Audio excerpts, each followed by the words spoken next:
meron daw mga nagpapakita at nararamdaman sila dito. Tingnan natin mamaya mga kasambay. Babalikan natin siya ng gabi para tingnan natin kung totoo talagang merong nagpaparamdam. Yo mga kasambay, nandito na tayo sa puno ng balete. Kung saan may nakita dito si Kuya Saldi noon eh. Hindi ko alam kung anong taon yun, pero may nakita si Kuya Saldi dito. Wow, laki nga no. May mga classroom din pala siya dito.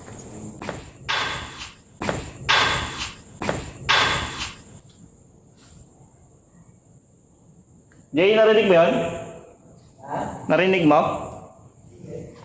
Para may namamato?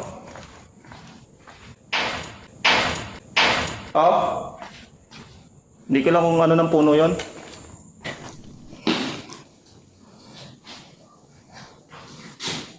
Meron nakita? Hindi, titignan ko na parang yun eh. Uy. Uy. Uy. Okay, sino yun? Ikaw ba yan? Hindi. Dito. Paano kumano yun? Oh. Andiyan ka. Yung mga kasambahayan, kung yung narinig nyo po yung tunog niya, parang gate na kinalambag. So, andito pala si R. May video rin ako eh. Saan banda yan? Tara.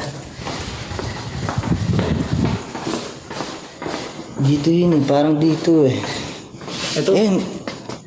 Oh my God. Mga kasambahay, kung titignan nyo po kanina, dumaan kami dito. Hindi naman po nagalaw yan.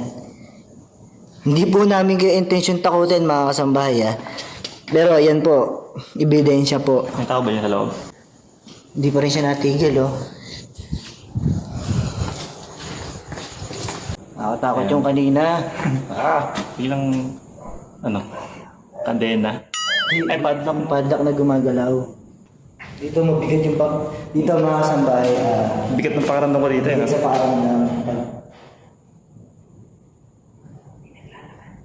Okay.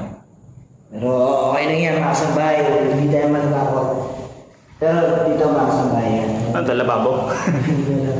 mabigat yung ko dito. May butas dyan no? Wala tayo dito.